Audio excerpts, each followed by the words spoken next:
الرحمن الرحیم الف لام را کتاب احکمت آیاتہ ثم فصلت من لدن حکیم خبیر۔ کتاب یہ کتاب ہے، احکمت آیاتہ کہ حکمت بیان کی گئی ہے یا مضبوط ہیں اس کی آیات، ثم فصلت پھر کھولی گئی ہیں وہ، من لدن حکیم ایک حکمت والے اور خبر رکھنے والے کی طرف سے۔ اللہ تعبدوا الا اللہ، نہیں تم عبادت کرو مگر اللہ کی۔ اننی لکم منہ نذیر و بشیر، بے شک میں تم کو ڈرانے والا ہوں اور خوشخبری سنانے والا ہوں۔ وَأَنِ اسْتَغْفِرُوا رَبَّكُمْ، اور یہ کہ تم استغفار کرو اپنے رب سے، ثم توبوا الیہ پھر توبہ کرو اس کی طرف، یمتعکم متاعا حسنا پھر وہ فائدہ دے گا تم کو اچھا فائدہ، الی اجل مسمى ایک مقررہ وقت تک، ویؤتی کل ذی فضل فضلہ اور وہ دے گا ہر زیادتی والے کو زیادتی اس کی اپنی فضل سے۔ وَإِن تَوَلَّوْا پھر اگر تم پھر جاؤ گے، فَإِنِّي أَخَافُ عَلَيْكُمْ پس بے شک میں ڈرتا ہوں تم پر، عذاب یوم کبیر ایک بڑے دن کے عذاب سے۔ سورہ ہود، حضرت ہود علیہ السلام کے نام کے اوپر یہ صورت ہے، اور اس صورت بھی جو ہے مکی ہے، لہٰذا اس صورت کے اندر جو ہے پچھلی قوموں کے اوپر نازل ہونے والے عذابات کا ذکر ہوگا، قیامت کے کی جو ہے ہولناکی کا قیامت کے عذاب اس کے اندر ہوں گے۔ آتا ہے کہ روایات کے اندر آتا ہے کہ آپ صلی اللہ علیہ وسلم کی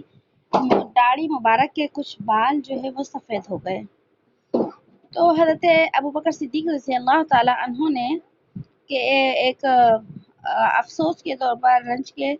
طور پر عرض کیا کہ یا رسول اللہ آپ بوڑھے ہو گئے ہیں، یعنی بالوں میں سفیدی آ گئی۔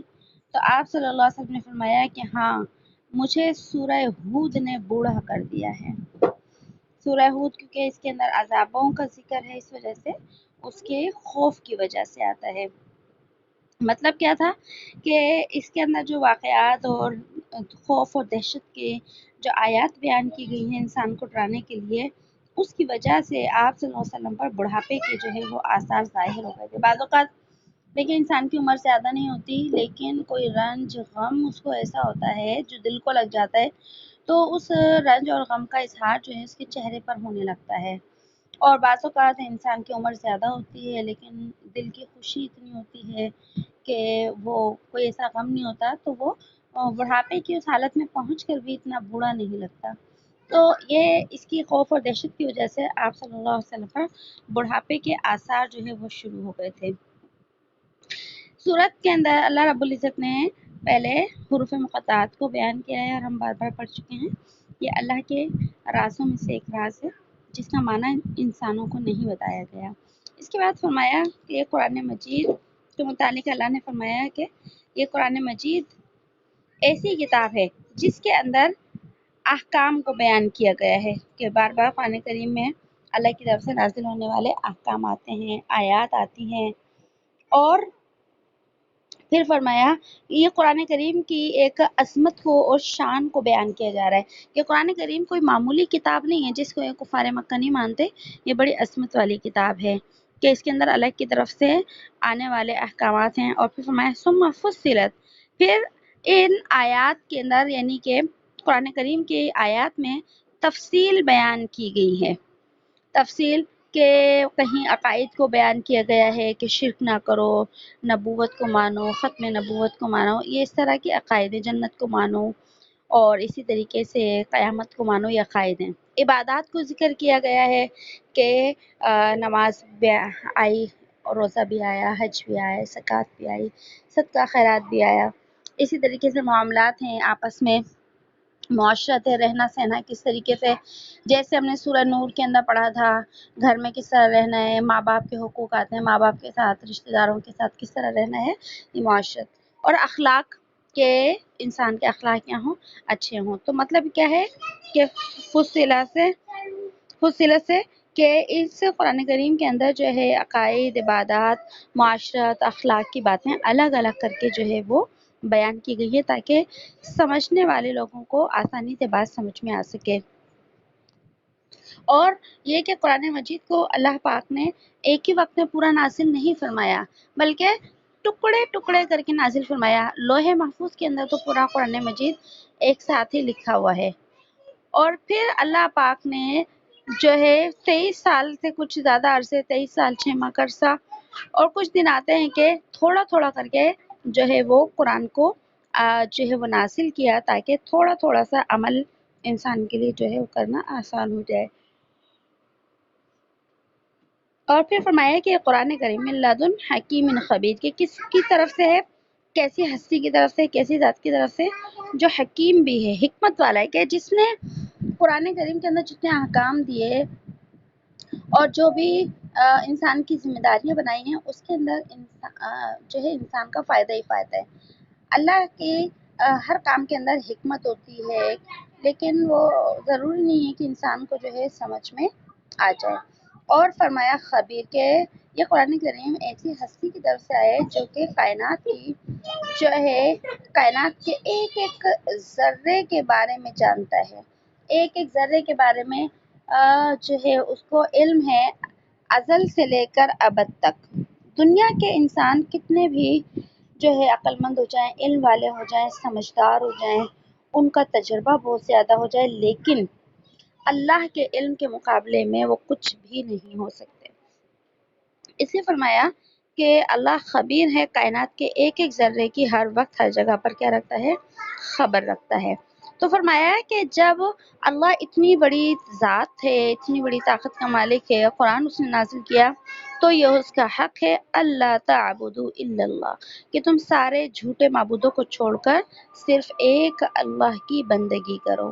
اور اس کے بعد آگے آیت میں آیا اننی لکم منہ نذیر و بشیر، کہ میری امت کے لوگوں میں جو تمہیں قرآن سناتا ہوں اور یہ دعوت دیتا ہوں تو یہ جو ہے میں تمہارا ایک محسن ہوں، تمہیں ڈرانے والا ہوں اور خوشخبری دینے والا ہوں۔ کہ ڈرانے والا، اب نذیر کس کو کہتے ہیں؟ ڈرانے والے کو تو کہتے ہیں، لیکن دیکھیے ایک ڈرانا ہوتا ہے یا انسان کو ایک ڈر ہوتا ہے نقصان والی چیزوں سے یا خطرناک لوگوں سے، جیسے ہم جنگلی درندوں سے ڈرتے ہیں، اپنی جان کا ہمیں خوف ہوتا ہے، اسی طریقے سے کوئی ہمارا دشمن ہو، ڈاکو آ جائیں گھر کے اندر لوٹ مار کرتے ہوں تو ان سے کیا ہوتا ہے، ہم ان سے ڈرتے ہیں اور ان سے ہمیں اپنی جان اور مال کا کیا ہوتا ہے، خوف ہوتا ہے، ایک خوف ہوتا ہے۔ اور ایک نذیر کسے کہتے ہیں؟ نذیر ایسا شخص ہوتا ہے جو اپنے کسی چھوٹے کو جو ہے شفقت کی وجہ سے ڈرائے، جیسے کہ دیکھیے ماں باپ ہوتے ہیں، اب ماں باپ اپنے بچوں کو مارتے بھی ہیں، ماں باپ بچوں کو ڈانٹتے بھی ہیں، ڈراتے بھی ہیں، اور اسی طریقے سے ایک استاد ہوتا ہے وہ اپنے بچوں کو شاگردوں کو مارتا بھی ہے، سزا بھی دیتا ہے، ڈانٹ ڈپٹ بھی کرتا ہے، سختی بھی کرتا ہے۔ لیکن استاد اور ماں باپ کا مارنا، ڈرانا ایک طرح سے یہ ان کی محبت کی نشانی ہوتی ہے کہ ہمارے بچے جو ہیں وہ کیا ہو جائیں،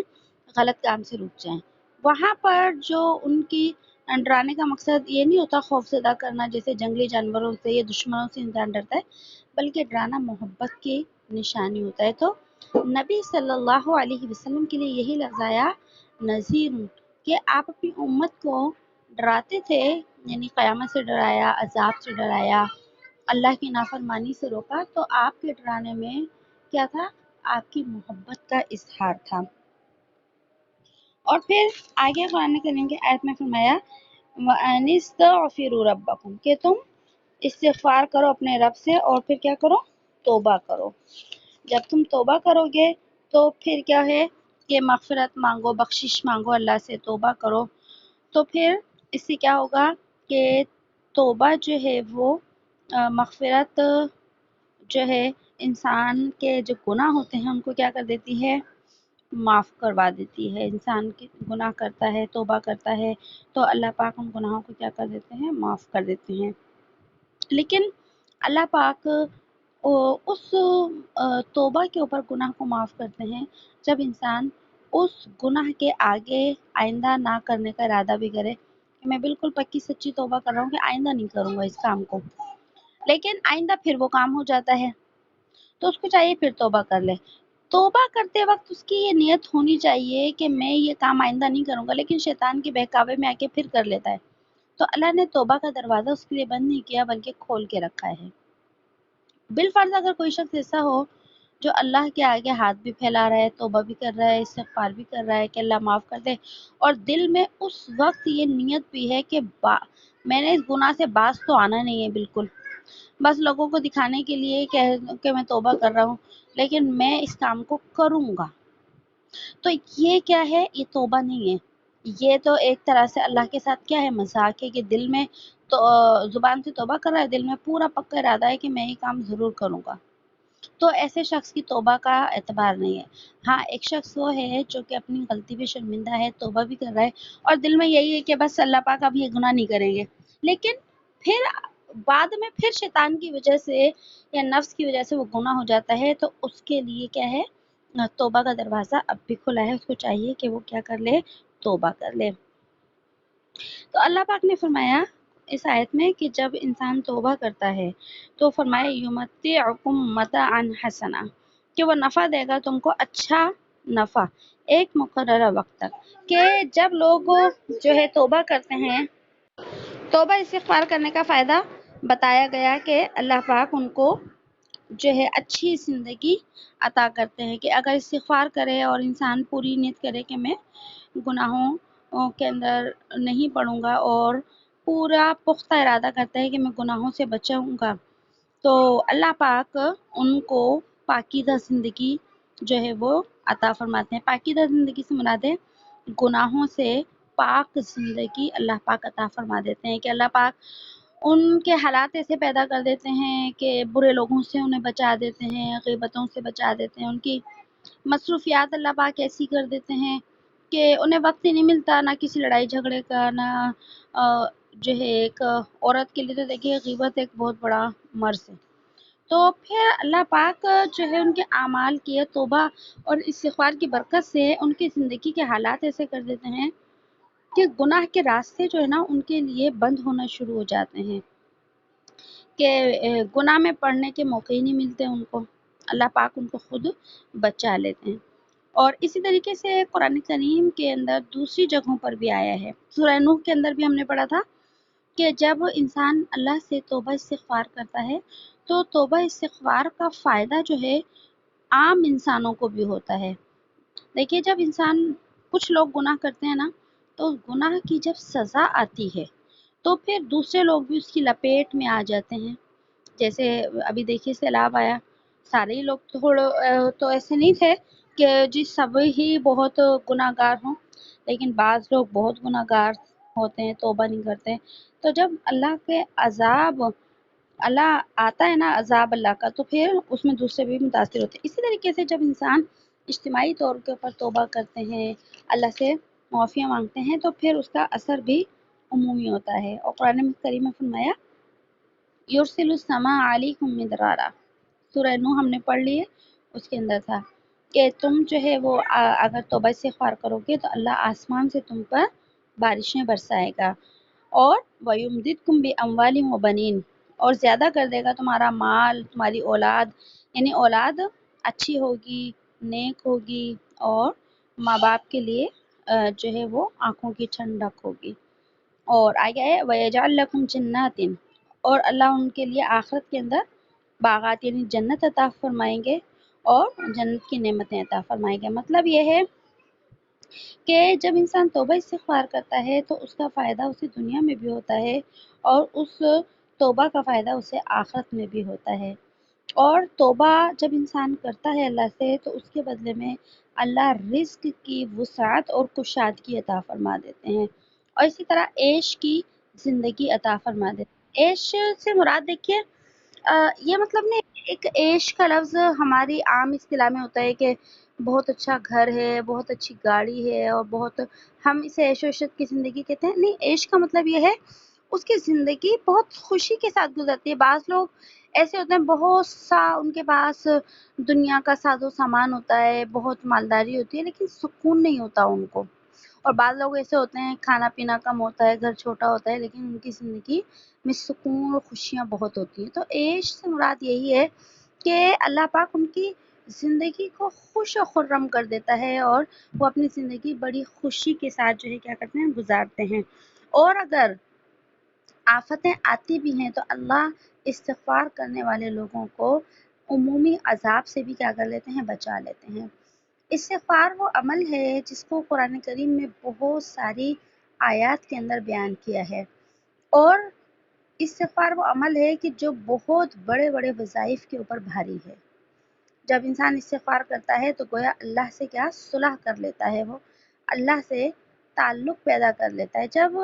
انسان اپنے مالک سے صلح کر لیتا ہے، دوستی کر لیتا ہے، اس سے اپنا تعلق جوڑ لیتا ہے، تو اس کی رحمتیں اور برکتیں خود بخود انسان کی طرف کیا ہو جاتی ہیں، متوجہ ہوتی ہیں۔ ایک انسان ہے،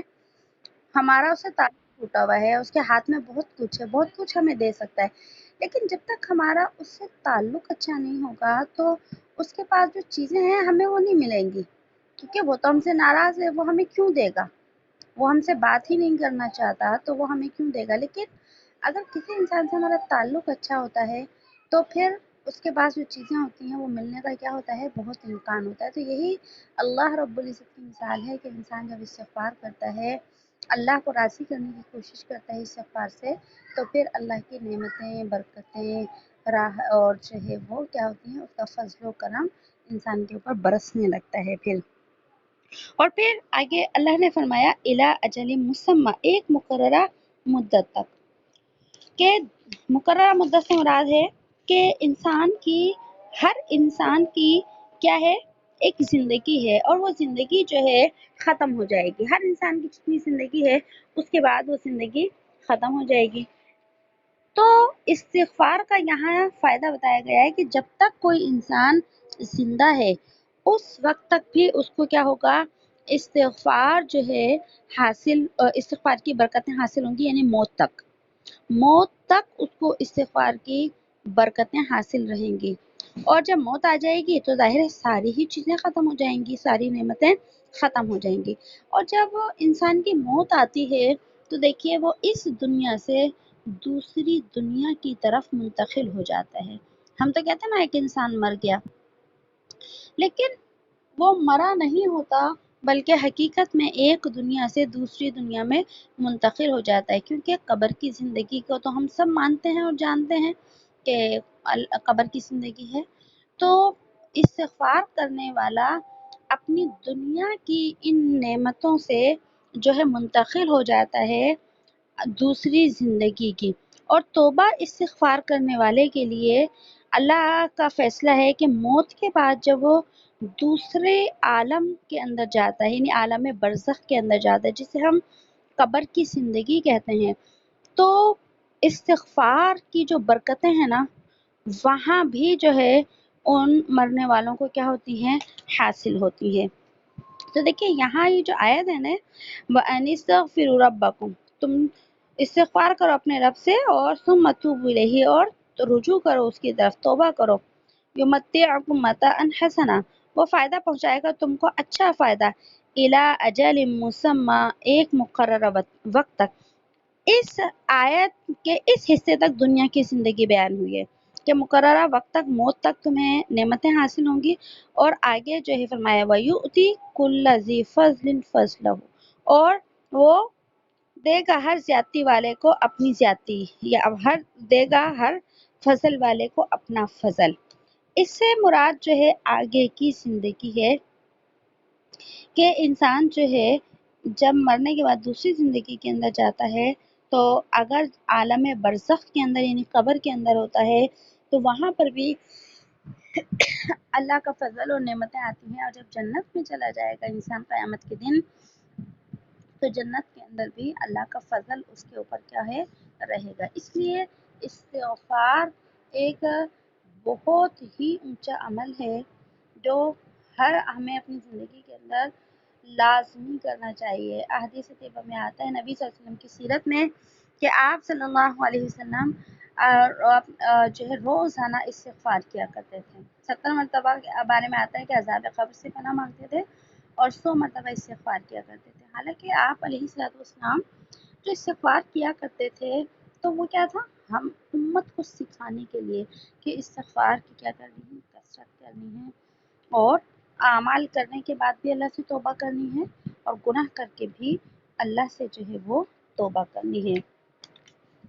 اور پھر اس کے بعد فرمایا وَإِن تَوَلَّوْا، اور اگر تم پھر جاؤ گے فَإِنِّي أَخَافُ عَلَيْكُمْ،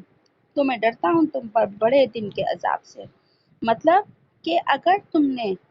اس اسلام سے منہ پھیرا اور قرآن کی نصیحت سے، قرآن کی آیات سے منہ موڑ لیا، اور تم نے گناہوں سے استغفار نہیں کی، اور اپنی زندگی میں گناہوں سے بچنے کا اہتمام نہیں کیا، تو یہ بہت اندیشہ ہے، امکان ہے کہ تم ایک بڑے دن کے عذاب میں گرفتار ہو جاؤ. تو بڑے دن سے مراد ہے قیامت کے دن. کیونکہ جو ہے وہ اب دیکھیے اگر کوئی انسان نصیحت اور خیر خواہی سے منہ موڑ لے تو نصیحت اور خیر خواہی یہاں سے مراد اسلام ہے، ایمان ہے. منہ موڑنے کا مطلب ہے کوئی شخص ایمان قبول کرتا ہی نہیں، کوئی قرآن کے اوپر ایمان لاتا ہی نہیں، تو گویا اس نے کیا کر لیا؟ منہ موڑ لیا. تو گویا کہ وہ تو کافر ہے. تو کافر کے لیے تو ہم بار بار پڑھ چکے ہیں کہ اگر وہ کفر کی حالت میں مر گیا تو کبھی بھی اس کی بخشش نہیں ہوگی. اور اگر ایک مسلمان ہے، ساری زندگی گناہ کرتا رہا، زندگی میں بھی کبھی توبہ نہیں کی، مرنے سے پہلے بھی توبہ نصیب نہیں ہو اور وہ مر گیا، تو اس کو اپنے جرموں کی کیا ہوگی؟ سزا ملے گی. پھر یہ اللہ کا قانون ہے، اور چاہے تو اللہ ویسے ہی معاف کر دے، وہ مالک ہے، لیکن اس کا قانون یہ ہے کہ اس کو سزا ملے گی. تو یہاں پر مراد یہی ہے کہ جو شخص قرآن کے اوپر ایمان نہیں لایا، اور وہ شخص بھی جو ایمان لایا لیکن استغفار نہیں کیا. تو فرمایا کہ بڑے دن. اب قیامت کو بڑا دن کیوں کہا گیا؟ کہ قیامت کے بارے میں آتا ہے کہ قیامت کا دن 1000 سال کے برابر ہوگا.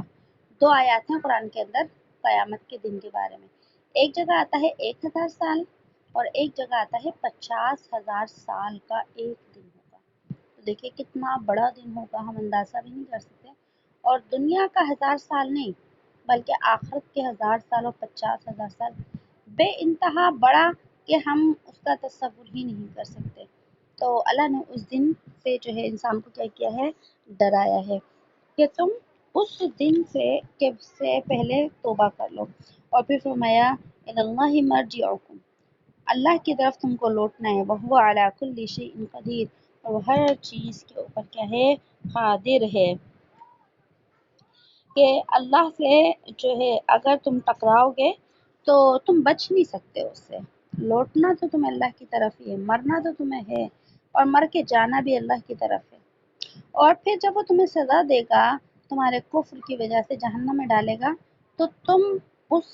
سے بچ نہیں سکتے، تم بھاگ نہیں سکتے، تم اللہ کو روک نہیں سکتے، تم اس کی گرفت سے باہر نہیں نکل سکتے، کیونکہ وہ ہر چیز کے اوپر قادر ہے. اس کا فیصلہ ہے کہ کافروں کو جہنم میں ڈالوں گا تو وہ ڈالے گا پھر. اور آگے فرمایا الا انہم یسنون صدورہم، آگاہ رہو کہ بے شک وہ سنتا ہے جو دوہرے کرتے ہیں اپنے سینے، لی یستخفوا منہ، تاکہ وہ چھپائیں اس سے، الحین،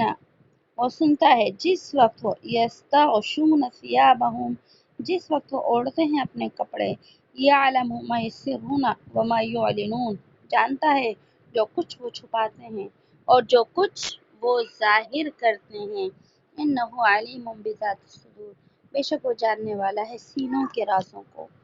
یہاں پر اس آیت میں اللہ رب العزت نے منافقین کا ذکر کیا ہے. ہم پہلے بھی پڑھ چکے ہیں کہ منافقین وہ لوگ ہوتے ہیں جو کہ اپنے سینوں کے اندر، دل کے اندر تو کفر رکھتے ہیں، اور زبان سے نبی صلی اللہ علیہ وسلم کی محفل میں اور صحابہ کے سامنے جو ہے ایمان کا اظہار کیا کرتے تھے کہ ہم بھی مسلمان ہیں تمہاری طرح. تو اللہ نے ان کا ذکر کیا ہے کہ جو منافقین ہیں نا، یہ اپنے دل کے اندر جو کفر چھپاتے ہیں، دشمنی چھپاتے ہیں نبی کی، اسلام کی، اور صحابہ کی جو دشمنی ہے ان کے دلوں کے اندر، اور نبی صلی اللہ علیہ وسلم کی جو مخالفت ہے، اس کو اپنے طور پر کوشش کرتے ہیں چھپا لیں ہم نبی سے، لیکن اللہ نے فرمایا کہ میں ان کے سینوں کے اندر جو کفر ہے اور دشمنی ہے، بغض بھرا ہوا ہے، ان سب کو جانتا ہوں۔ یہ اپنے جو ہے سینوں کے اوپر کیا کرتے ہیں، پردے ڈالتے ہیں، کہ کسی طریقے سے پردے ڈالنے کی شکل، اب یہ ایک یعنی محاورہ سمجھ لیں، پردے ڈالنا، ہم جیسے کہتے ہیں نا بھائی اس کی بات پہ پردہ ڈال لو، مطلب یہ چھپانا، کہ چھپاتے جو ہیں اور خیال کرتے ہیں کہ ہماری اصلیت کسی کو نہیں پتہ چلے گی، لیکن اللہ فرما رہے ہیں کہ تم اتنے پردوں کے اندر چھپ کر بھی اگر اپنے کفر کو چھپاؤ گے تو اللہ سے نہیں چھپا سکتے، کیونکہ اللہ پاک سینوں کے رازوں کو جاننے والا ہے۔ اور پھر آئیے فرمایا وما من دابۃ فی الارض، اور نہیں ہے کوئی چلنے والا زمین پر، الا علی اللہ رزقها، مگر یہ کہ رزق ہے اس کا اللہ پر، ویعلم مستقرها، اور وہ جانتا ہے جہاں وہ ٹھہرتا ہے، ومستودعها، اور جہاں وہ سونپا جاتا ہے، کل فی کتاب مبین، سب کچھ ہے اس کھلی ہوئی کتاب میں، وَهُوَ الَّذِي خَلَقَ السَّمَاوَاتِ وَالْأَرْضَ، اور وہ اللہ جس نے پیدا کیا آسمانوں کو اور زمینوں کو، فی ستۃ ایام 6 دنوں میں، وَكَانَ عَرْشُهُ عَلَى الْمَاءِ، اور اس کا عرش ہے پانی کے اوپر، لِيَبْلُوَكُمْ أَيُّكُمْ أَحْسَنُ عَمَلًا، تاکہ وہ آزمائے تم میں سے کون اچھا عمل کرنے والا ہے۔ ان آیات کے اندر اللہ رب العزت نے انسان کی زندگی کی ایک بہت بڑی ضرورت کا ذکر کیا ہے، اور وہ ضرورت ہے انسان کا رزق۔ اور یہاں اللہ نے فرمایا کہ زمین پر چلنے والا کوئی بھی ایسی مخلوق نہیں ہے کہ اس کا رزق اللہ کے ذمے نہ ہو۔ یہاں پر اللہ رب العزت نے انسانوں کے اوپر اپنے ایک بہت بڑے انعام کا اور احسان کا تذکرہ فرمایا ہے، اور یہ کہ انسان کے رزق کی ذمہ داری اللہ نے خود لی ہے، اور پھر انسان کی ذمہ داری نہیں بلکہ اللہ نے فرمایا دابہ، زمین پر چلنے والے، زمین پر موجود مخلوق، اس مخلوق کے اندر دیکھیے انسان بھی ہے اور جانور بھی ہیں، درندے بھی ہیں، پرندے بھی ہیں، دریا کی مچھلیاں بھی ہیں، ساری کی ساری جو مخلوق ہے، تو اللہ نے فرمایا کہ اس کی جو ہے ذمہ داری میرے اوپر ہے، اور پھر فرمایا یعلم مستقرہا، وہ جانتا ہے جہاں وہ ٹھہرتا ہے اور جہاں وہ سونپا جاتا ہے۔ مطلب کیا ہے کہ دیکھیے انسان کہیں بھی ہونا، اس کی روزی اس کو ملتی ہے وہاں پر، جیسے کہ دیکھیے انسان اپنے گھر میں ہوتا ہے تو بھی اس کو وہ کھا رہا ہوتا ہے، پی رہا ہوتا ہے، رزق اس کو مل رہا ہوتا ہے ہر چیز اعتبار سے، اور یہ ہو گیا مستقر رہا، جہاں وہ ٹھہرتا ہے یعنی اپنا گھر۔ دوسرا مطلب مستودعہ، کہ انسان جب کہیں چلا جاتا ہے، مثلا ہم کسی کے گھر مہمان بن کر چلے جاتے ہیں، ہم شہر کے اندر ہی کسی کے رشتہ دار کے گھر چلے جائیں، محلے والے کے گھر چلے جائیں، یا ہمارے گھر کوئی آ جائے، یا پھر جو ہے ہم شہر سے باہر چلے جائیں یا ہم ملک سے باہر چلے جائیں، ہم کہیں بھی چلے جائیں، حتیٰ کہ ہم سفر کے اندر بھی ہوتے ہیں تو بھی وہاں پر کیا رہتے ہیں، کھا رہے ہوتے ہیں، پی رہے ہوتے ہیں، سفر میں بھی انسان بھوکا نہیں رہتا، اور کہیں کسی کے گھر مہمان بن کر ملک سے شہر سے کہیں بھی چلا جائے، ہر جگہ پر اس کو رزق مل رہا ہوتا ہے۔ یہ ہے مستودعہ کا مطلب کہ انسان جہاں کہیں بھی ہو اس کی روزی جو ہے اس کے پاس پہنچتی ہے۔ اللہ تعالیٰ نے تو اللہ یہ بتانا چاہ رہے ہیں کہ اللہ تو اتنا ہی بڑی طاقت کا مالک ہے، اتنا بڑا علم ہے کہ کون سی مخلوق کہاں پر ہے، چاہے وہ جانور ہوں، اپنے جو ہے گھروں کو چھوڑ کر، یا ان کے جو بل ہیں یا جو ان کے غار ہیں ان کو چھوڑ کر وہ دوسری جگہ چلے جاتے ہیں، اللہ انہیں وہاں بھی کھلا دیتے ہیں۔ اسی طرح انسان ہے اپنا گھر چھوڑ کر وہ کہیں بھی چلے جائیں، اللہ انہیں وہاں بھی کھلا دیتے ہیں۔ تو جو اللہ اتنی طاقت رکھتا ہے، اتنا علم رکھتا ہے، تو جو کفار جو ہیں جو چھپاتے ہیں کفر کو، تو یہ کیا سمجھتے ہیں کہ اللہ سے کفر کو چھپا لیں گے؟ نہیں، وہ اللہ سے نہیں چھپا سکتے، یہ تو سراسر بے وقوفی ہے۔